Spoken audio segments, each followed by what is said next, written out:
자, 오늘 이번 주 최종 시장 마감과 또 다음 주 전략 알아보는 시간이죠. 금요일의 사나입니다. 메리츠증권 김민수 부장이 나와 계십니다. 안녕하세요. 네, 안녕하십니까. 역시나 오늘은 금요일 김민수 부장님께서 나오시니까 네. 사상 최고치로 화답을 했습니다. 힘들었습니다. 예. 주가 올리느라고 힘들었습니다. 예, 맞습니다. 네. 김민수 부장님께서는 이제 금요일의 사나이, 네. 프라이데이 메인으로 아마 지칭하지 않을까 그런 예. 생각이 드네요. 네. 자, 이번 주 시장 동향 살펴주시죠. 네, 이번 주 입이 아플 만큼 사상 최고가 경신과 함께 시장 분위기 상당히 좋았습니다. 네. 네, 그러면서 나오는 흐름들을 봤을 때 보통 이제 저희가 많이 얘기하는 시장이 좋을 때 외국인과 기관이 같이 산다. 이런 쪽으로 얘기 나오는데 항상 이럴 때마다 또 반대 측면은 개인들은 팔고 있습니다. 참 안타깝습니다. 이런 때 같이 동참을 해서 어떻게 보면 이런 때 좀 적극적으로 투자란 이런 것이다. 라면서 수익률을 좀 쫙 끌어올리는 그런 모습들을 보여줘야 될 텐데 조금 소외되는 게 아닌가 싶어서 안타까운데 역시나 시장 분위기 나쁘지 않습니다. 그렇기 때문에 혹시나 지금 조금 좀 돈을 벌으셨다고 생각하시는 분들도 오히려 좀 이 수익률과 상승률을 좀 더 끌어가서 계속 시장의 상승세에 동참하는 게 어떨까 이런 쪽으로 좀 아쉬움을 또 한번 보여주는 그런 한 주라고 생각이 들고 있고요. 이번 주도 실적 발표가 계속 이어지고 있는 상황 쪽에서 실적 발표가 되면서 어떻게 보면 그동안 좀 약간 눈높이가 낮아졌던 부분들 이쪽을 좀 충족시키기 시작하는 변화와 함께 나오는 시장 흐름들이었다라는 쪽으로 봤었을 때 실적 주요 기업들의 실적들이 아직 다음 주도 계속 연결이 될 상황이기 때문에 그에 따른 눈높이도 계속 확인해야 된다라는 관점들로 이번 주도 봐야 될 것 같고요. 특히 경기 관련된 종목들의 강세가 눈에 띄었습니다. 특히 대표적으로 철강화학과 관련된 소재 관련주들 이런 쪽은 달러와 약세 기조와 함께 글로벌 경기가 괜찮다. 이런 분위기에 발맞추는 상황들이죠. 그런 변화 쪽에서 특히 IT주까지 바닥을 조금 더 확인하는 관점들과 함께 오늘은 또 내수 관련 유통주 또 중형 제약주 이런 전반적인 섹터 움직임들이 이제 확산이 돼가면서 어떤 지수의 최고점을 같이 누리고 있다. 이런 쪽에 대한 분위기가 이번 주도 역력했다고 봐야 될 것 같고요. 하지만 이제 이런 여러 가지 흐름들을 살펴봤었을 때 시장 분위기 좋은데 만약에 뚜껑을 좀 더 글로벌 상황으로 보게 되면은 저희는 그렇게 상승률이 좋은 게 아닙니다. 특히 G20 국가 쪽에서 바라봤을 때 대한민국 증시가 12월 기준으로 봤었을 때는 약 한 18위 정도밖에 끝에서 두 번째입니다. 그러다 보니까 이런 상황들이 지금 이제 아르헨티나가 25% 올라오고요.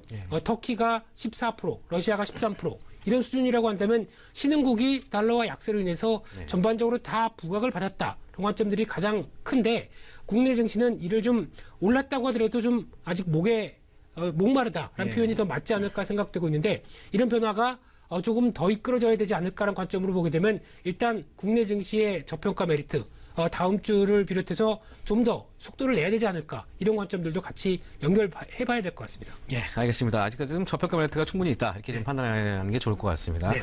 자, 다음 달에 KRX 300 지수 발표가 예정되어 있는데 이 관련된 변화는 또 어떤 예상할 수 있을까요? 네, 2월 5일입니다. 2월 5일 날 정부가 얘기했던 대로 KRX 300을 발표하면서 코스닥이 한 86개 정도 포함이 될 걸로 68개네요. 68개 정도 포함이 될 걸로 보여지고 있고요.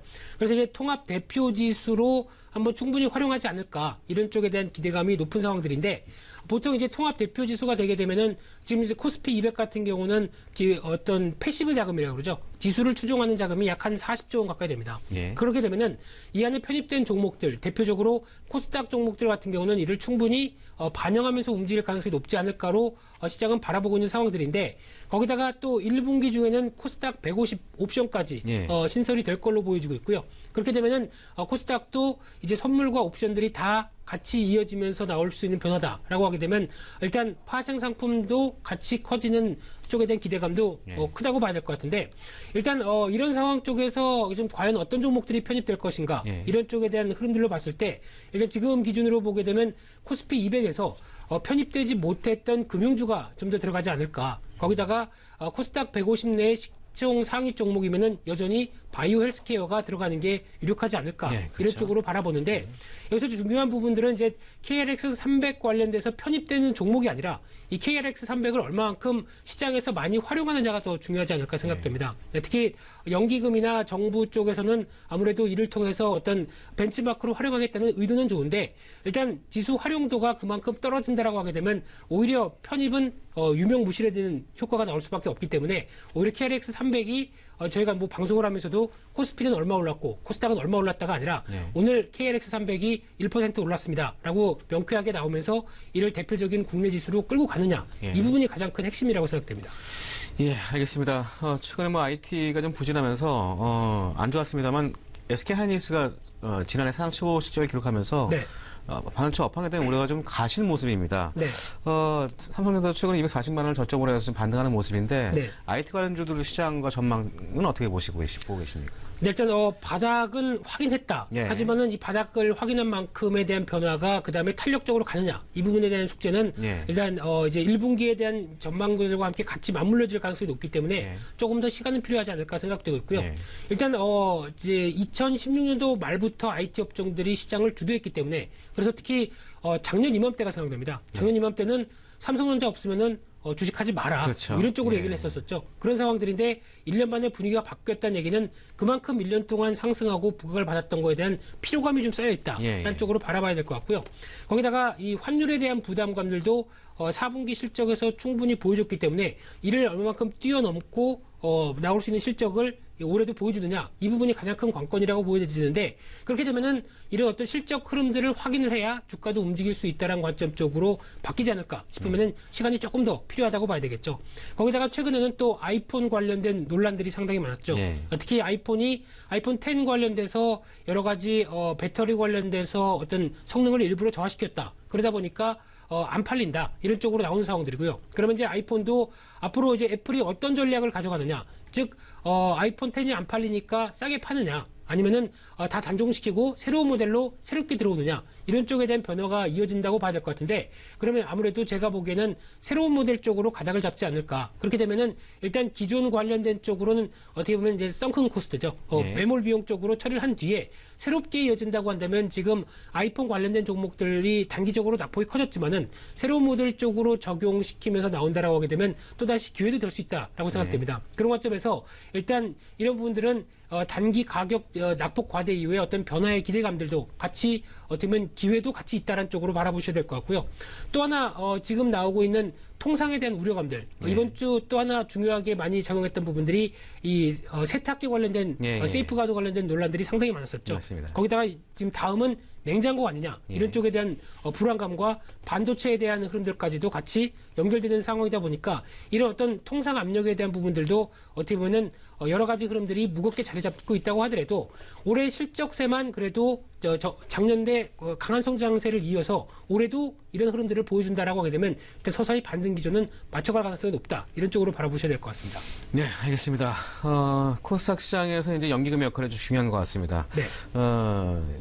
최근에 수면서 하는 종목들은 또 어떤 게 있습니까? 궁금한데 어떻게 파악이 됐나요? 네, 일단 지난주 기준으로 봤었을 때 연기금 쪽에서도 이제 조금씩 매수세가 좀 확대가 되고 있는 그런 쪽으로 보여지고 있는데 조금 특이한 종목들은 한 10종목들의 시가총액 상위 종목들의 흐름들을 봤었을 때 일단 생각 외로 바이오 종목들이 시가총액 상위 종목이기 때문에 바이오주를 많이 샀지 않았을까라고 봤는데 의외로 상위 종목 10종목 중에 바이오 종목들은 3종목밖에 없습니다. 그 외 나머지 종목들이 오히려 스튜디오 드래곤 같은 어떤 엔터테인먼트주나 아니면 뭐 GS 홈쇼핑 그리고 모두 투어 그리고 어떤 IT 쪽 관련된 종목들의 흐름들도 같이 이어지는 흐름들 쪽에서 전반적인 흐름들이 바이오 쪽에 대만 어떻게 보면은 집중하지 않는다는 쪽도 어떻게 보면 결과로 좀 나오지 않나 생각이 들고 있고요.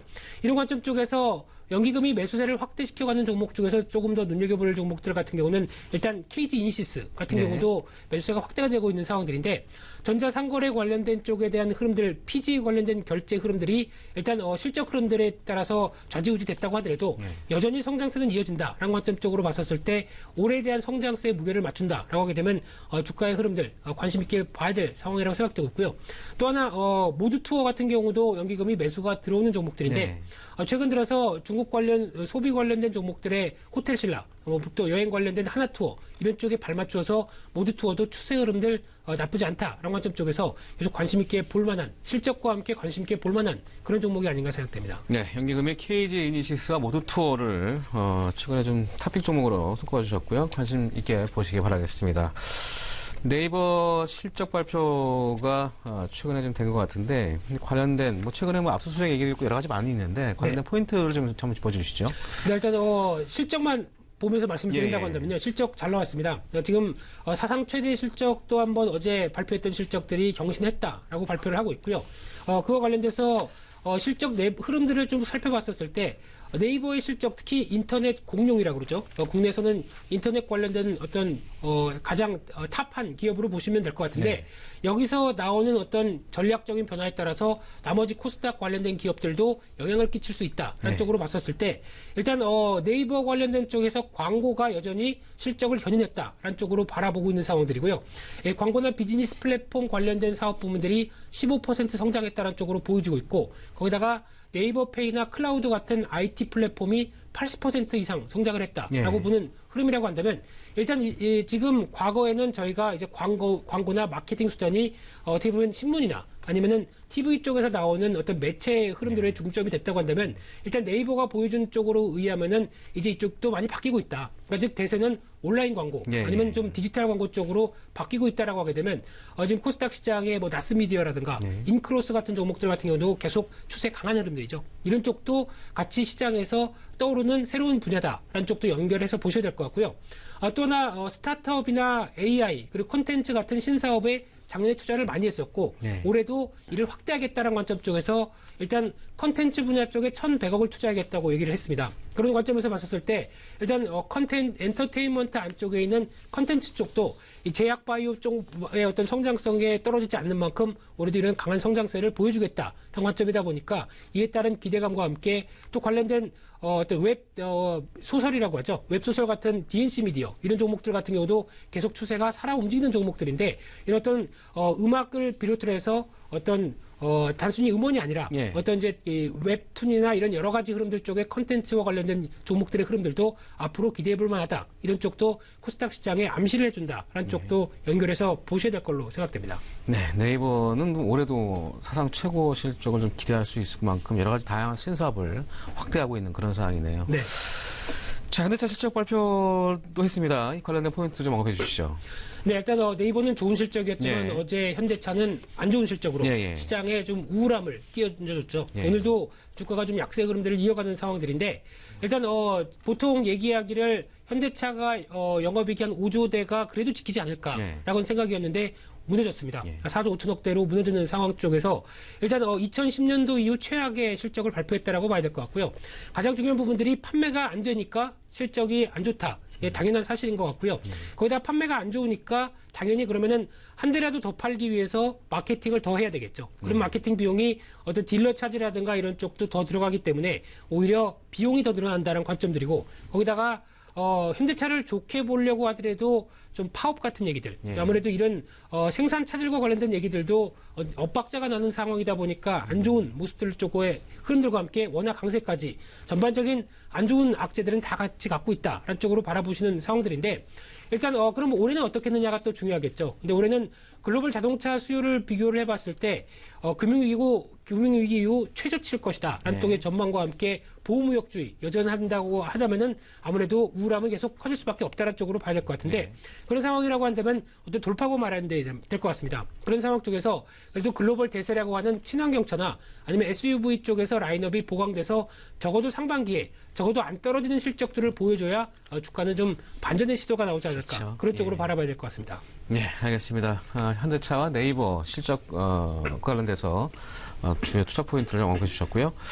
다음 주의 시장 전망은 아까 하창범 대표께서도 긍정적으로 바라보고 있는데 김인수 부장께서 보시는 전망과 전략은 어떻게 좀 해야 되는지요? 네, 앞서서 다 말씀을 드렸기 때문에 조금 더 짧게 말씀드린다고 한다면요. 일단 실적 발표 계속 이어지는 상황들인데 약간 이제 대형주 쪽의 실적 발표가 더 이어집니다. 그러다 보니까 일단 월말 효과와 함께 이어지는 대형주 중심 흐름이라고 한다면 아무래도 저는 일단 코스피가 먼저 움직임들 확인되고 그다음에 코스닥이 뒤따라가는 그런 형국들이 다음 주에도 좀 이어지지 않을까 이런 쪽으로 보여지는데 그렇다고 하더라도 코스피가 좋으냐 코스닥이 좋으냐 문제가 아니라 지금 이제 확산 쪽으로 나가고 있습니다. 대형주 실적 흐름들이 확인된 만큼 어떤 섹터나 여러 가지 종목들도 같이 확대돼서 움직이는 상황인 흐름인 만큼 섹터와 관련된 흐름들도 계속 보시면서 대형주 이쪽 업황이 이쪽이 좋다. 그러면은 상대적으로 매매하기에는 관련된 업황에 대한 중소형주가 또 주가의 탄력들이 가장 좋은 현상들, 특히 대표적으로 화학업종들이 괜찮다라고 하게 되면 롯데케미칼보다도 카프로와 같은 종목들이 더 탄력이 있게 움직이는 현상들, 이런 쪽이 시장을 좀 더 말해주는 흐름들이 아닐까 생각되고 있기 때문에 그만큼 시장은 수익률이 목말라 있다. 이런 관점으로 봤었을 때 매매하기 절대 나쁜 환경이 아니다라는 관점 쪽에서 어떤 섹터의 확산 현상들도 같이 염두하시면서 시장 흐름 대응하시는 게 좋겠다라고 말씀드리겠습니다. 네, 다음 주까지는 뭐 대형주 실적이 발표되면서 코스피 대형주에 대한 상승 여력이 좀 있을 것 같고 코스닥도 사실 셀트리온이 코스피 상장하면서 네. 업종 섹터의 상승 탈피할 그 부분도 아마 기대를 하고 있는 것 같습니다. 그렇죠. 네, 이 부분 좀 참고해서 같이 보시면 되겠고요. 자, 그렇다면 김희수 부장께서 관심 있는 관심주 어떤 종목 있습니까? 네, 일단 엔터테인먼트주의 한 종목, 예. 대표적인 또 극장이죠. 예, 극장 예. 관련된 CJ, CGV 예. 말씀을 드리겠고요. 특히 한국 영화의 힘이라고 해야 되겠죠. 예. 4사분기 실적 우려가 많았는데 예. 그래도 좋은 실적, 특히 1,000만 관객 돌파한 신과 함께도 있고 그러다 보니까 실적에 대한 기대감이 높은 상황들로 봐야 될 것 같고요. 또 하나 이제 해외 시장 쪽에서 이제 어떻게 보면은 실적에 대해서 뿌린 대로 이제 거둘 상황이라고 생각되고 있는데 그동안 이제 중국이라든가 터키, 인도네시아, 베트남 쪽에 투자에 집중을 하다 보니까 실적이 그렇게 크게 안 나왔는데 이 부분이 이제 서서히 가시화되기 시작한다라고 하게 되면 이에 따른 어떤 실적 변화에 대한 기대감도 올해가 원년이 아닐까 생각되고 있기 때문에 그에 따른 변화를 생각하게 되면 과거 주가가 한 15만 원대 갔던 부분들 쪽에서 오히려 이를 회복하는 국면들이 올해는 빠르게 이어질 것이다라는 관점 쪽에서 중기적으로도 주목해야 될 걸로 보여지고 있고요. 또 하나 해외 쪽에서 3D나 4DX 같은 쪽에 티켓 값이 상대적으로 더 비싸죠. 예. 그에 따라 어떤 수익성을 기대한다고 한다면 아무래도 주가의 탄력들은 좀 더 이어질 가능성이 높다라는 관점 쪽에서 일단 1차 목표가는 87,000원대, 아무래도 한 10만 원대 정도까지는 추가 시도가 들어갈 가능성이 높다는 관점 쪽에서 1차로는 87,000원대, 손절가는 73,500원대로 말씀을 드리도록 하겠습니다. 네, 최근에 기관 매수자가 집중적으로 이입되는 모습을 보여주고 있는 CJ CGV이고요. 목표가는 87,000원을 제시해 주셨습니다. 손절가는 73,500원 하여시에 손절로 대응하시라는 의견 주셨습니다.